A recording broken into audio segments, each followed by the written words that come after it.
Assalamualaikum warahmatullahi wabarakatuh. Perkenalkan, kami dari kelompok 10 dengan anggota Agnes Yuguna dengan BP 1830403001, Dila Mawar Putri dengan BP 1830403021, Gilang Nenggala dengan BP 1830403036. Materi kali ini mengenai audit syariah. Dengan pokok pembahasannya: A. Definisi audit syariah. B. Audit syariah dan review syariah. C. Tujuan audit syariah. D. Ruang lingkup audit syariah. E. Fungsi audit eksternal syariah. F. Proses audit syariah. G. Pendekatan audit syariah. H. Perencanaan audit syariah. Dan yang terakhir, I. Komponen laporan audit syariah. Pembahasan pertama mengenai A. Definisi audit syariah. Definisi audit syariah secara umum adalah untuk melihat dan mengawasi, mengontrol dan melaporkan transaksi sesuai aturan dan hukum Islam yang bermanfaat, benar, tepat waktu, dan laporan yang adil untuk pengambilan keputusan. Audit syariah merupakan suatu proses yang sistematis untuk memperoleh bukti yang cukup dan relevan untuk membentuk opini apakah subjek yaitu personil, proses, kinerja, keuangan serta non-keuangan konsisten dengan aturan syariah dan prinsip-prinsip yang diterima secara luas oleh masyarakat Islam, dan melaporkan kepada pengguna penilaian independen dan jaminan objektif yang dirancang untuk menambah nilai dan meningkatkan tingkat kepatuhan lembaga keuangan syariah, dengan tujuan utama untuk memastikan sistem pengendalian internal yang efektif dan untuk kepatuhan syariah. Selanjutnya, B. Audit syariah dan review syariah. Menurut penelitian Yasowa Abdullah dan Endut tahun 2010, terdapat 6 perbedaan antara audit syariah dan review syariah, yaitu 1. Petugas. Proses audit dan review syariah dilakukan oleh petugas yang memenuhi syarat di bidang audit dan review. Untuk pelaksanaannya, audit syariah dilakukan oleh auditor internal yang profesional, sementara petugas review syariah harus memiliki gelar di bidang syariah seperti usul fikih muamalat. Yang kedua, ruang lingkup tugas.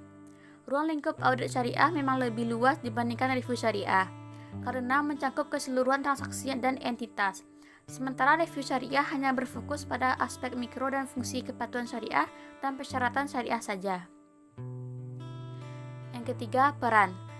Audit syariah lebih berfokus pada pengendalian internal, untuk memastikan apakah pengendalian internal cukup kuat agar tidak timbul masalah kepatuhan syariah, sementara review syariah berfokus dalam memastikan agar bank atau lembaga keuangan selalu mematuhi persyaratan syariah saja.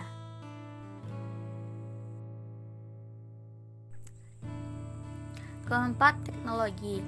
Audit syariah memakai teknologi khusus dalam proses kerjanya, yaitu TIMET dan ICL yang digunakan dalam sampling dan menemukan pengecualian. Kelima, metodologi. Dengan berpedoman pada Sharia Governance Framework dan standar yang dikeluarkan oleh Bank Negara Malaysia juga Institute of Internal Auditing, audit syariah memiliki metodologi yang lebih sistematis dan terstruktur.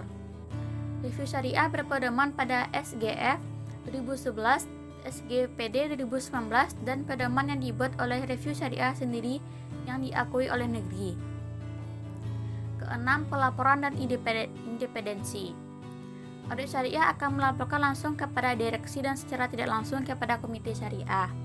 Sementara review syariah harus melaporkan secara langsung ke komite audit dan juga secara administratif ke manajemen. Review syariah bertindak sebagai titik rujukan bagi auditor internal untuk mengonfirmasikan dan mengklarifikasikan masalah. Pada intinya, audit dan review syariah memiliki peran masing-masing dengan tujuan yang sama, yaitu memastikan kepatuhan syariah dan sebuah lembaga keuangan syariah. Selanjutnya, C. Tujuan audit syariah.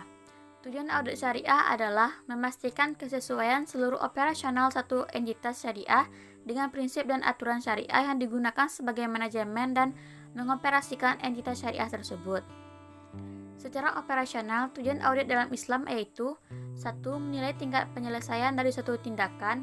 2. Memperbaiki kesalahan. 3. Memberikan reward atas keberhasilan pekerjaan. Memberikan punishment untuk kegagalan pekerjaan. Poin D. Ruang lingkup audit syariah Hanifah 2010 menjelaskan bahwa lingkup audit yang dicangkup dalam audit syariah lebih luas dibandingkan dengan audit konvensional. Audit syariah harus memastikan kebenaran, keadilan, dan relevansi laporan keuangan yang diterbitkan manajemen dan memastikan bahwa manajemen telah melakukan tugasnya sesuai dengan hukum dan prinsip Islam, serta memastikan manajemen telah berusaha melaksanakan tujuan syariah sebagai upaya untuk melindungi dan meningkatkan kehidupan umat manusia dan semua dimensi. Lingkup audit syariah bukan hanya terkait aktivitas ekonomi dan laporan keuangan manajemen, namun juga mengaitkan pengaruh sosial dan lingkungan dalam proses pengauditannya. Hal ini tidak lepas dengan hukum Islam yang memegang secara luas mengatur setiap sendi kehidupan manusia, dan tujuan besar adalah mempertemukan antara konsep audit dengan naqasyat syariah. Poin E. Fungsi audit eksternal syariah. Audit eksternal syariah bertujuan untuk antara lain apakah catatan akuntansi akurat dan lengkap sesuai dengan PSAK dan laporan yang disiapkan dari kata menyajikan posisi keuangan secara wajar sesuai dengan hukum-hukum syariah. Auditor eksternal memiliki peran yang unik dalam audit syariah. Bukan hanya berperan dalam melakukan audit keuangan, tetapi juga melakukan syariah compliance test untuk memastikan kepatuhan syariah dari perusahaan atau LKS. Proses audit tersebut dilakukan secara terstruktur, dimulai dengan perencanaan audit dan diakhir dengan pemberian opini oleh auditor terkait laporan keuangan yang telah disiapkan sesuai fatwa AAOI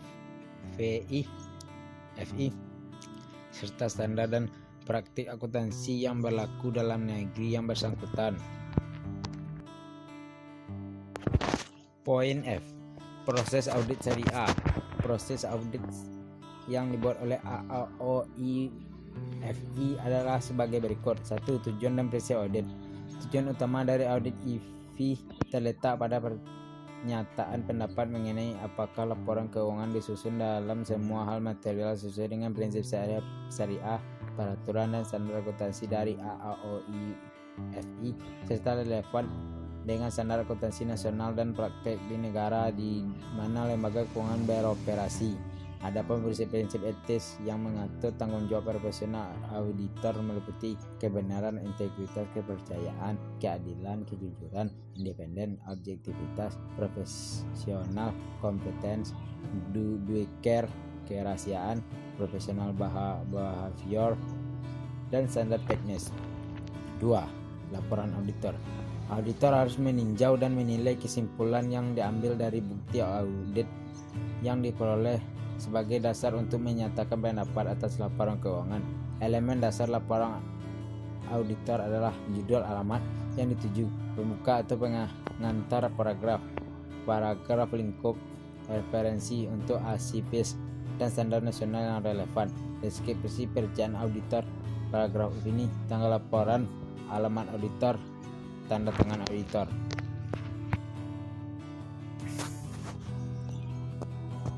Yang ketiga, persyaratan audit. Istilah keterlibatan ditentukan dalam surat engagement audit yang dimaksudkan untuk lembaga-lembaga keuangan yang melakukan bisnis sesuai dengan aturan dan prinsip-prinsip syariah Islam. 4. Audit berulang dan perubahan keterlibatan audit. Dalam kasus audit berulang di mana auditor tersebut kembali diangkat, kalian harus sadar dan setuju mengenai semua perubahan yang dibutuhkan dalam persyaratan dan pelaksanaan audit.